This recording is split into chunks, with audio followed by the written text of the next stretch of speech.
Hey guys, welcome back. Today I'm really excited because as you can see I have 6 pieces of Intermountain rolling stock sitting here ready for my latest review. I'm talking about the Intermountain HO Scale AutoRack. Now this MSRP is for $68.95 and there's several different road numbers available. And they have some really cool features I've been looking forward to, including etched metal sides so you can kind of see into the AutoRack just like the real AutoRacks when you're sitting at a railroad crossing and they're going by and you can see the car silhouettes inside. Same theory here, you can kind of see into the inside of the car, which makes it really cool. It's a fully functional AutoRack is another cool feature. And because of this, I've decided to pick up some 187, roughly 187 model cars because we're going to put them inside the AutoRacks and we're going to show you these AutoRacks going by at the end of this video on a run by so you can see the effect and see how it captures a realistic effect of these AutoRacks. So with that said, for an MSRP of $68.95, let's take a look at what Intermountain offers you with these AutoRacks. Okay, as you can see I have 3 of these AutoRacks already out of the box, but I want to show you guys what you get. So I'm going to take one out of the box right here for you and do a little unboxing. Before we do that, this is the box, red and black, classic Intermountain box. Just basically says at the end the part number and what the road number is, road name, things like that. So we'll just pop this box open here. Comes out in a clear plastic case. No worries there. Pretty simple. Pop it open. None of these have had any broken parts out of the box or anything like that. So it's got a little piece of plastic to protect it from rubbing against the hard plastic, and out the AutoRack comes just like that. And you can see already a nice demonstration of the see-through kind of side mesh metal paneling there. It's pretty cool and it's great for cars. So let's get this on the track and we'll go over the details of this car. So let's start with the details of this car. The side, as I've mentioned, has an etched metal see-through grills so you can see inside. It's got nice lettering here. Usually with etched metal, because of temperature changes, it has a tendency to bulge and stuff like that. I haven't seen this with this AutoRack or any of these AutoRacks, even though it came off the truck, the delivery truck, pretty cold. I still didn't see any metal changing shapes or really bulging or anything like that like you see on some of the hoppers out there on the metal etched walkways of the hoppers or the top of the hoppers. Not the problem here with this Intermountain AutoRack. The lettering is very clear on all sides, so you can see under magnification, and if your eyes are calibrated enough, if you got that great vision, you can see it without magnification, all the lettering on the car. You know, from the road number to little warnings and things like that. So you can see everything on the car clearly. They did a great job there. You've got some of the better, more detailed parts here, like this chain, which basically I think locks open or closes the door. I'm not sure on the actual prototype what it does, but I think that's what it does. You've got your underbody details here. You've got the brake lines, the air compressors, the air reservoirs, things like that. Very well done. Now let's take a closer look at both of the ends of the car. I'll show you some of the details on the ends. We've got these operating doors. I'll get to that in a minute about how to operate these doors. We've got metal knuckle couplers on both ends, as you see here. And the roof, nice metallic appearance there. Accurate to the prototype. Again, all metal wheels, so it provides for a great smooth ride around the layout, even with my less than perfect track.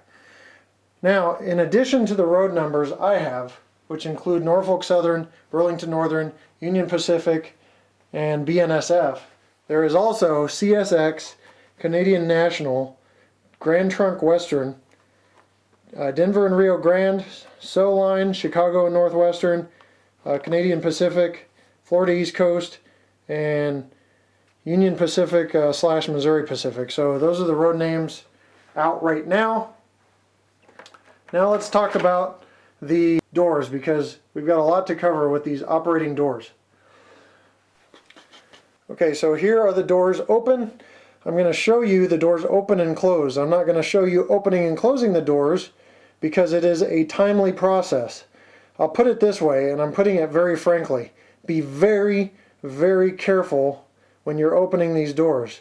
Take a lot of time and take patience to do this, because these doors are not meant to open and close, open and close, open and close. You've got plastic on plastic. The plastic is riding on plastic rails, so it's a little difficult to open them, and if you give it too much, you will break these. I've learned that firsthand.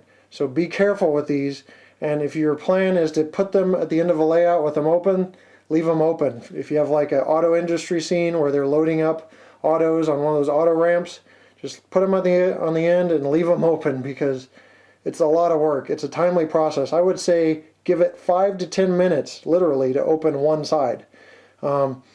These doors, they close, pretty well, but the opening can seem to be the problem, and closing can seem to be a problem too. So it's just, and it depends on the model. A couple of my road names are a little easier than the other road names. I'm sure it's just the production process, but make sure you're very careful. Matter of fact, the advice I got was to start at the bottom, edge it open a little bit, then move the top on each side, edge it open a little bit, and switch sides, and just work back and forth, but you do not want to put too much pressure or get impatient with these, because they will snap.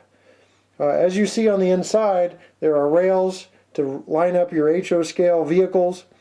There's nothing keeping them moving left and right, so when you get them in there, you may have to adjust them. But if you're really looking for that prototypical look, you're going to have to adjust them somewhat. Overall, that's about it on this.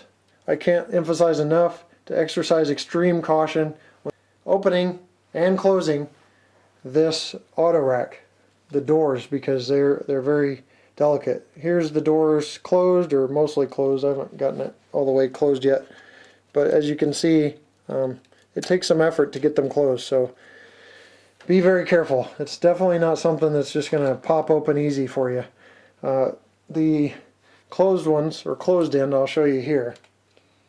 There you go, that one's completely closed. I haven't even tried to open it. So there you can see a closed end of the AutoRack. Now another thing I wanted to show you is the transparency with those little HO scale vehicles in it. And I'm showing you that right now. You should be able to pick it up,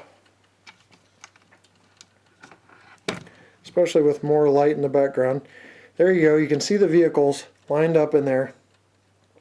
I didn't do a perfect job by any means, but that was the effect I was really looking forward to when I got these AutoRacks, and I can do that effect. You just have to be real patient with those doors. So now it's time for my final thoughts on the product. Okay, let's wrap this review up. For an MSRP of $68.95, I think you're getting a pretty good deal, especially if you consider the fact that online hobby shops, online retailers, brick and mortar hobby shops usually offer you some sort of discount, whether that be 5, 10, 15, 20, 25, 30, if you're really lucky, % off MSRP.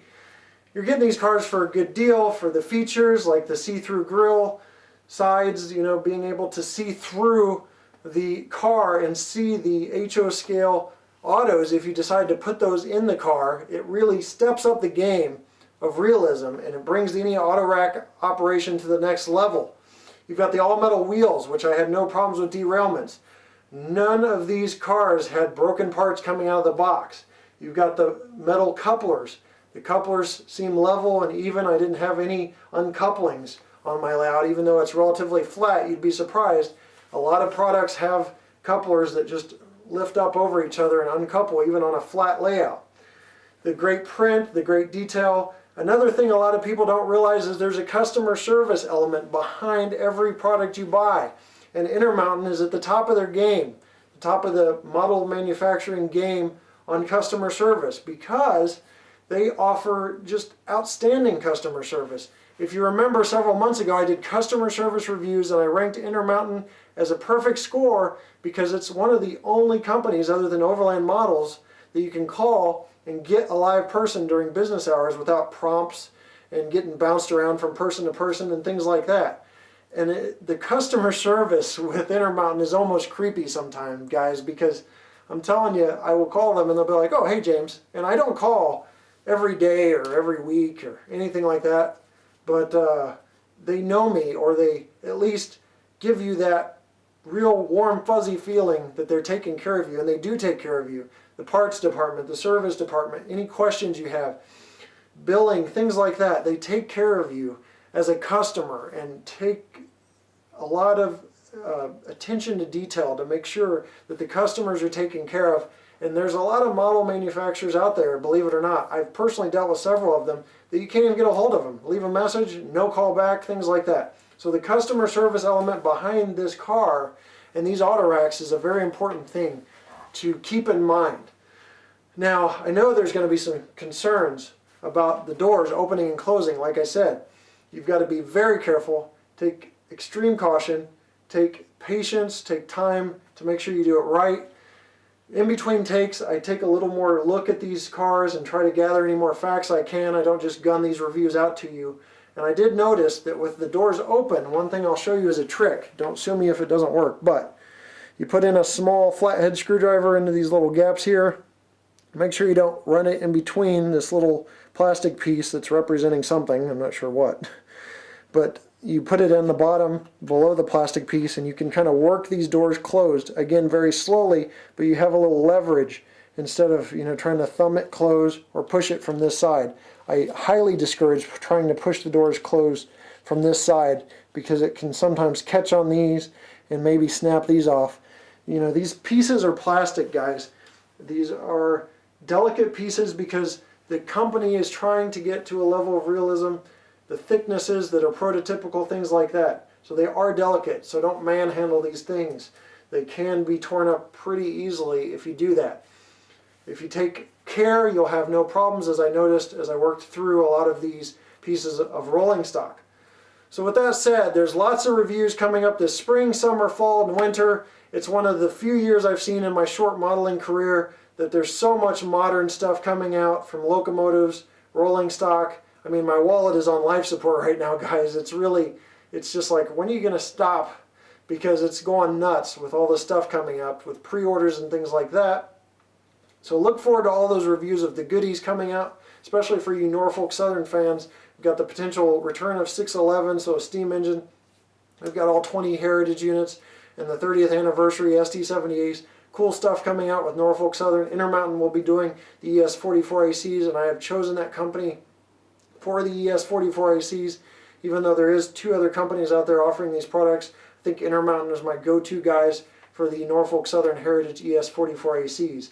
So all those products are coming up in this spring, summer, and fall, so there's no reason for any modern modeler not to be absolutely excited, except for their wallet. But they should be pretty excited about all this cool stuff coming up this year and into the spring of next year. So with that said, guys, I want to thank you for watching, and we'll see you next time right here on my channel. I'm going to leave you with a run-by of these Intermountain AutoRacks, just a few of them, one with the car, so you can see them in action. Take care. See you next time.